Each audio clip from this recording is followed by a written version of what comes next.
Hi everyone, welcome back to my channel. I am so happy to have you all here.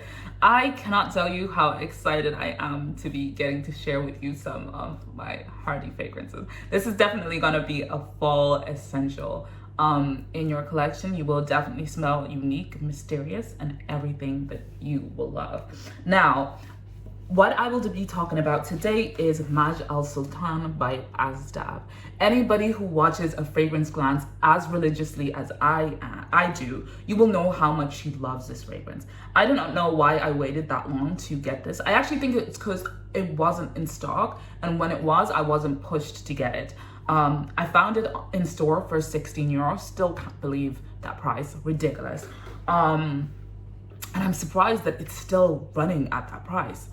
I feel like this is definitely one of those fragrances that I am considering whether I should get a backup bottle. I really try not to get backup bottles at all because I am too curious about fragrances. And at this point, my collection is so big that I doubt that I will ever need backups. But this is one of those. It's one of those fragrances that I don't think I'll ever want to be without. Now, this is classified on Fragrantica as amber, a smoky, a woody, and a warm, spicy tobacco fragrance. I definitely agree with that. It's definitely said to be closer to the DNA of Amir Al by the Fireplace by Republica. Maison Martin Margiela, in the replica line.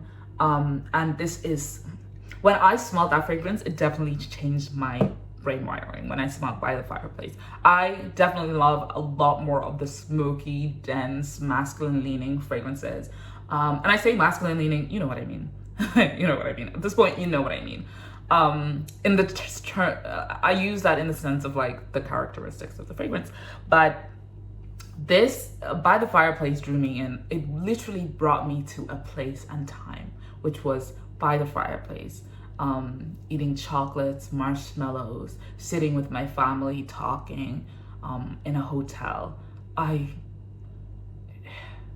It was a love, but I hated the price and I hated the longevity, which is not that good at all. So I started playing around trying to smell fragrances that I thought were in that line. I went and smelled Amir Al.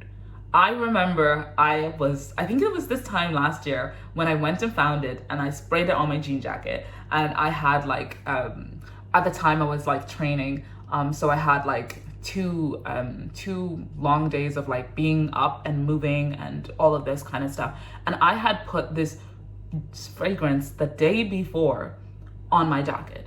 At the end of the day, my friend picks up my jacket and goes, "What is this? Like, I can't stop smelling it." And I couldn't stop smelling it because it actually was radiating off my clothes. And it was just sweet. Oh, sweet amber and sweet, like sugary sweet amber. And some smokiness coming off, and I loved it. But it was less smoky and more resin, and I feel like the more it kind of time passed and it kind of sat, it got a little bit less blended, and so that's why I never ended up getting Amir Al. And I never actually got cold to buy it again. I fell in love with it, don't get me wrong, but I didn't feel that drawn to it. And so when I found this, I just risked it and bought the 16 euro. It was no loss. And definitely, it's been everything that I wanted and more. Now, in the top notes here, we have that it has smoke and tobacco. And then in the middle, we have incense, myrrh, pepper, and saffron. And then in the base, we have some resins, some amber, some fir, and some cedar. And these are some of the most accurate notes, but I definitely think there are some notes missing here. Let me get a little test strip and spray it. This is a definite strong fragrance. It definitely, when it opens up, it definitely opens up with that smoke and tobacco. There is no lie there. But then it starts to settle, and you can smell that myrrh and incense kind of blended together. And then You can smell some saffron, but it's giving just an earthy touch. It's not strong. It's not like too much like Baccarat Rouge, even though it kind of goes to that sense, but it's not too much there. It's just kind of almost like a supporting act. And you got that pepper that gives it like this dry, peppery feel. I hope you understand exactly what I mean. And black pepper, to be specific. You know that feeling when you grind it and then it's kind of dusty and peppery? That's what I get here. And then you have some ambers and some resins. That myrrh is almost giving it like, is one of the strongest notes in here, because it's giving it like an almost sweet and sugary feel. And it's absolutely beautiful, but I definitely think there is some sort of like burnt brown sugar in this. It just feels like, especially as it dries down, that is one of the most strongest notes that kind of lasts on you. The fir gives it like a green touch, not in green as in completely herbaceous, but like with the ambers and the cedar, it just adds like a very woody texture. Like you can almost smell the fir and the cedar burning in a most beautiful way. This is one of the best blended fragrances I've ever had in my collection for €16 as a steal. Definitely this fragrance would go for around 200 and 250 if any other Western designer had tried to put their name on it. It lasts insane. Like I think it lasts insane on jackets 2 days minimum. On my skin the whole day. It projects maybe for the first hour or two, but I haven't worn it out properly to understand how much it projects, but I feel like it projects for an hour or two. But I definitely think that could be wrong because of the smoke in here. Yesterday I actually sprayed it on my jacket. It was a leather jacket, so obviously it doesn't sink or trap in the fragrance, but I could still smell it when I was walking around, when I was coming back home. There's no fragrance that makes me feel like this. This definitely feels like you are like in a speakeasy kind of vibe, and there's some jazz music playing.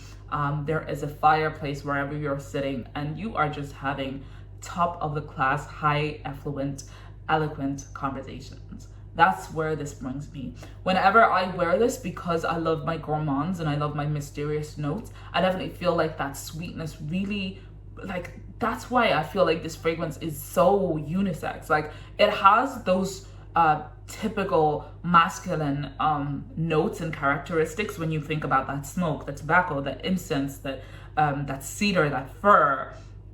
But I feel like the amber, the myrrh kind of draws it back into the sweeter side, that it almost becomes very unisex.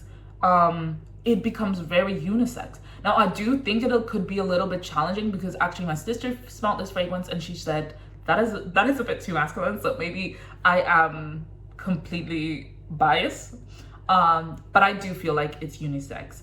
But you might need to like a little bit more of the challenging fragrances, like that have smoke and tobacco, and maybe if you lean towards Tobacco Vanille, maybe you might like this. Maybe if you like Tabac by Maison Alhambra, you definitely might like this. The only thing that might set you off is the incense and the myrrh or the smoke, because they're a little bit off feeling.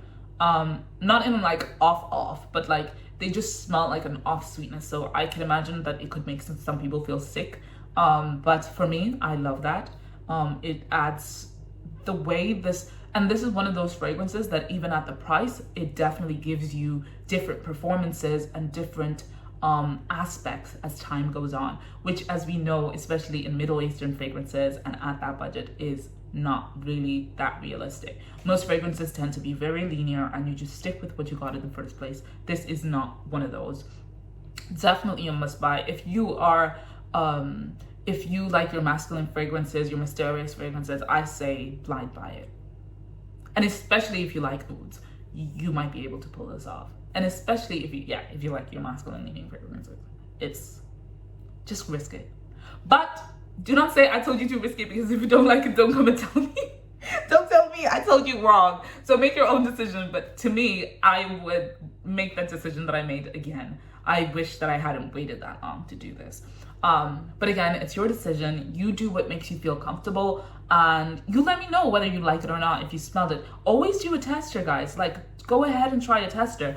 I do feel like if you like By the Fireplace and Amir Al Oud, you might like this, but I wouldn't say it will help you make the most decision, because I actually think it's quite different from those two. This is definitely a lot more smokier a little bit more amber and resinous than By the Fireplace. The smokiness in By the Fireplace, I believe, is very smoky, but it gives more smoke and less texture in the wood and the ambers. But if you go for Amir, you're getting the much sweeter base that they have and less of the smoke. And also less of the overall made out to be very pretty amber side. I hope that you have liked this fragrance review. I definitely enjoyed sharing one of my loves with you, and I cannot wait to hear what you think about this fragrance. This is a definite love. Did I talk about who I think should wear this? No. Who I think should wear this is, I think definitely it's giving 25 and older, because 25, 30 and older, I am an exception. But I feel like you definitely have to be confident. That's the issue here. This is not a fragrance that you can kind of go by and not be unseen, because it does perform, so people might have compliments or problems with it, and you need to kind of wear it with confidence. But this is a fragrance you can dress up. I definitely see myself wearing all black in this, and just walking around in the city with my leather coat, which is a trench coat, and just feeling super mysterious in all black in the dead of winter. And because it's such a smoky and amber fragrance, it definitely will add that warmness that you want to feel on a winter night. Yeah, definitely not summer, definitely not spring, more fall and winter, definitely cooler weather. Until next time, let's talk then. Bye.